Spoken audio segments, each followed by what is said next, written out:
Live from the WLTZ studios in high definition, this is the D. Armstrong Show.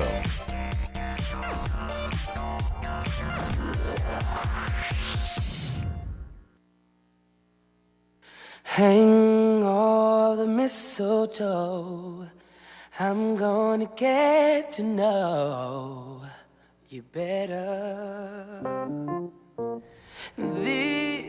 You know, it's 10 days until Christmas, which is traditionally supposed to be one of the happiest days of the year.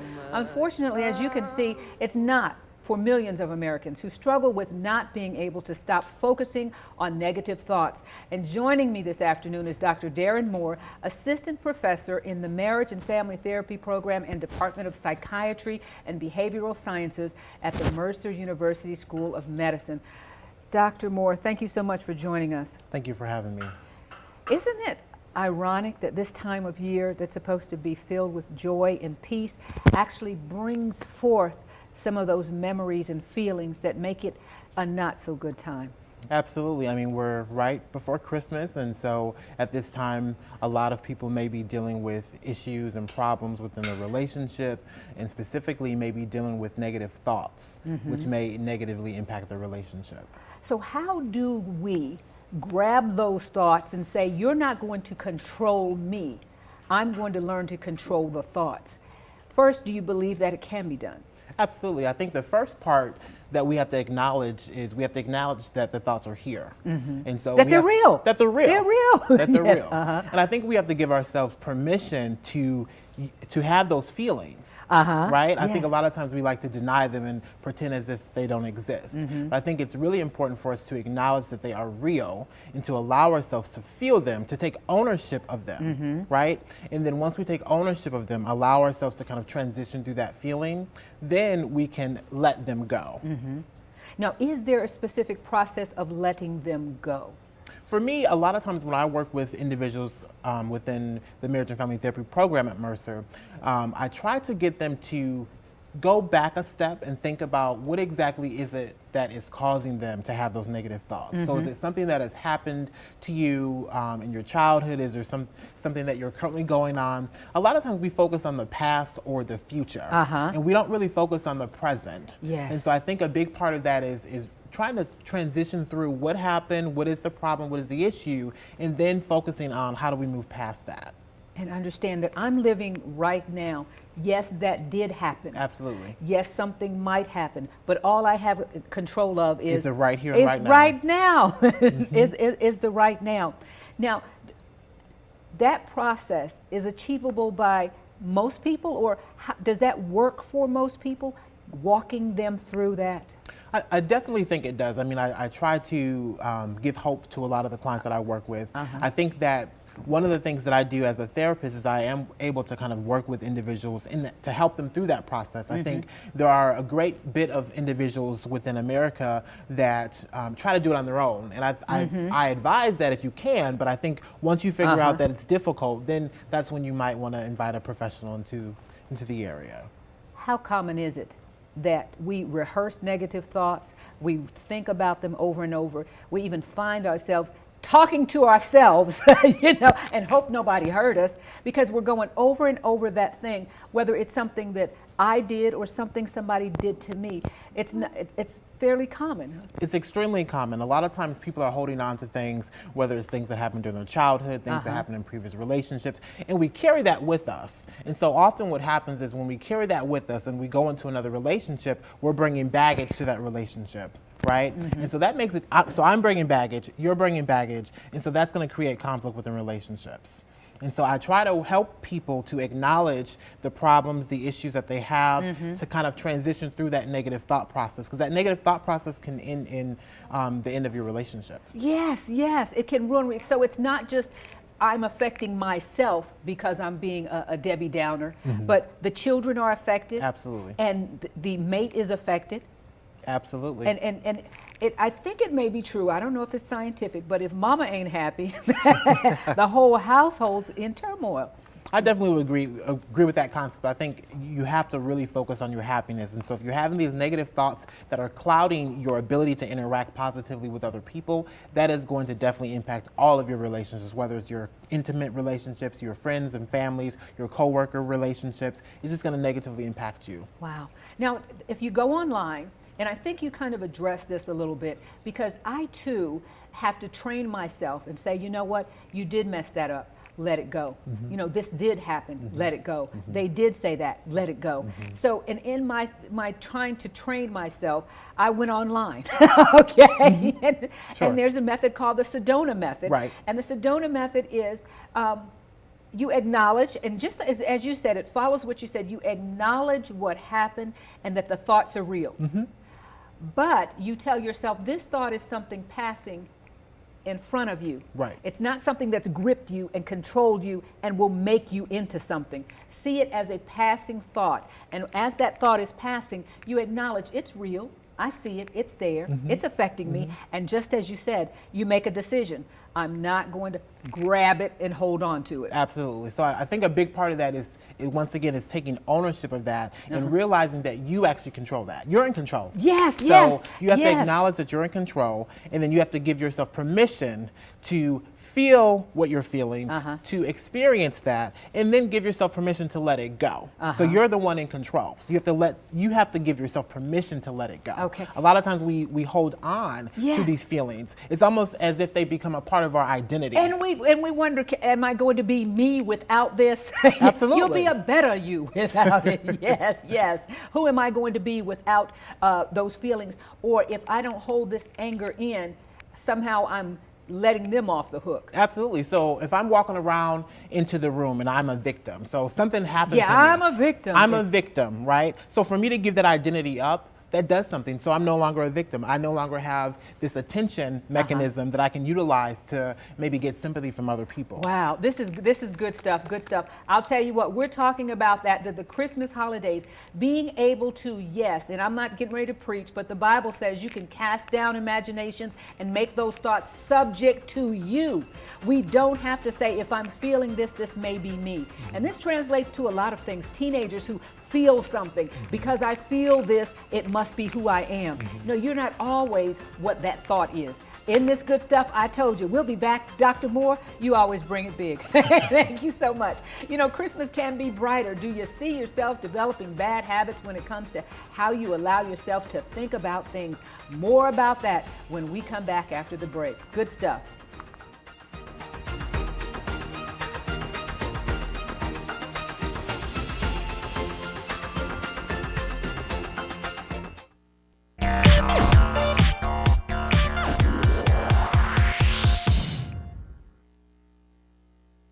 Hang all the mistletoe. I'm gonna get to know. We are back, and we're talking about this, holding your head in anguish, being concerned that you cannot get these negative thoughts out of your mind. We want you to know that we're back and we're taking your phone calls, 706-569-9390, because we want you to have a very Merry Christmas. And how do you learn to stop the negative thinking? We have Dr. Darren Moore with us with some really good advice for you. Let me, you've given some steps that can be taken. How long does it generally take, Dr. Moore, or is it specific to the person, to when that we can identify those thoughts and learn how to make them subject to us?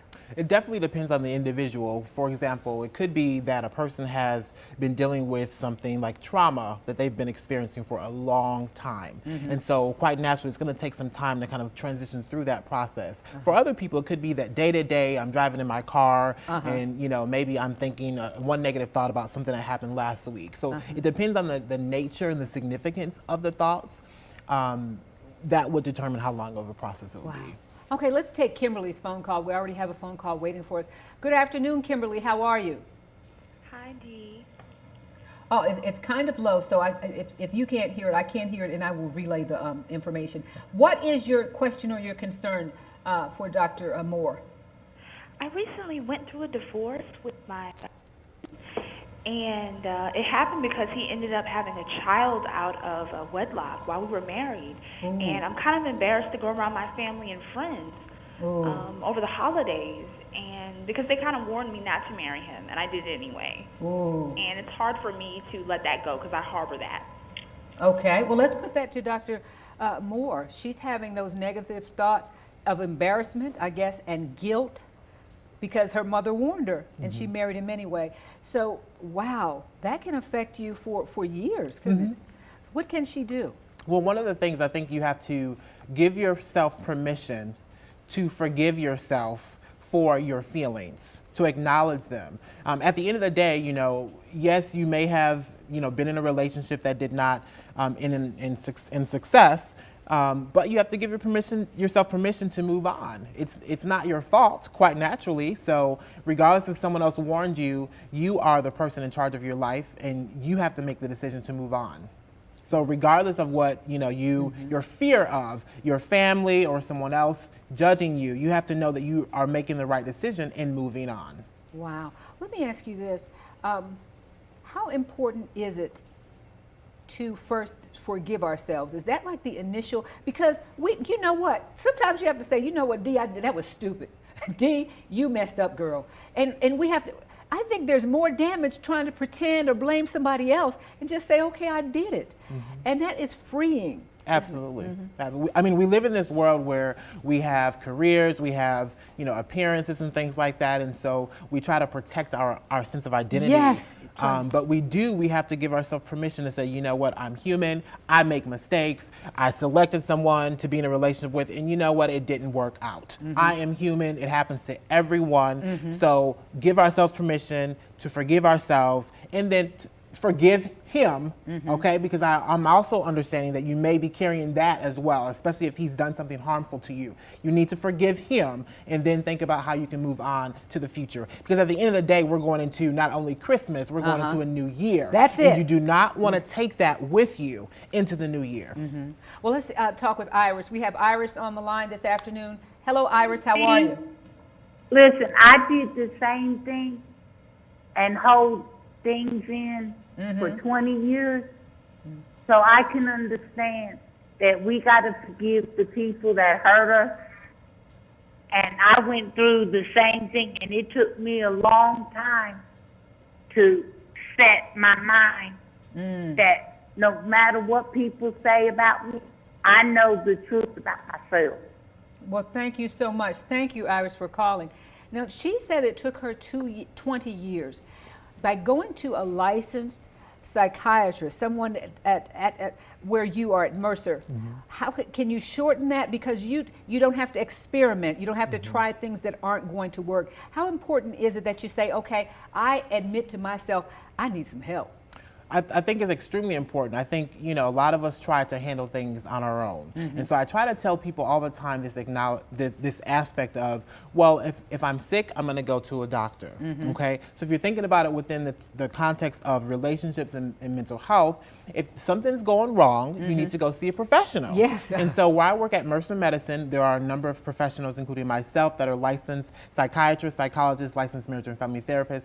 And because we are trained in how to deal with issues related to negative thoughts, depression, and other mental health diagnoses, we can help to shorten that process. And I think one of the things that's really important is to say, hey, I need a little help. Now, and we're in the South. We have that fierce culture. I don't need any help. I'll pull myself up by my bootstraps and I'll just take it. So are we breaking down that at some point and saying, you know what? I do need some help. I definitely think we are. We don't have to fight on our own. Absolutely. We don't have to fight on our own, and it's totally okay. It's acceptable to go see a mental health professional. If it wasn't, we wouldn't exist. And, I always tell people, well, you can try your own perspective and see what happens. And if it works, it works. But if it doesn't, call me, huh? Absolutely. And how do they reach you?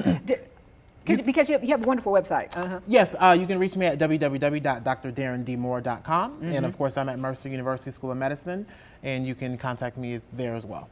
Thank you so much. I am so glad. I've been wanting to have this conversation forever. I know this is freeing for a lot of you. Just because you think it doesn't mean that's who you are. Absolutely. That you can make that thought subject to you. It doesn't mean you won't think it. You can take the power out of it, and it doesn't have to hurt you. and cause you to be crippled mentally. Absolutely. I try to tell people that you are more than your problems, more than your issues, more than your concerns. And so you are worthy of more. And so I would just make an appeal to say that as you are going into this holiday season and going into the next year, let's try to leave our negative thoughts behind. Yes. All right, okay. My challenge to you is just don't hear this and tell somebody how good it was. Let's put it to practice, okay? Let's be better people because we have more control over what's going on in our heads. Dr. Moore, let me high five you. All right. Good segment. Love you, Dr. Moore. Thank you. Okay.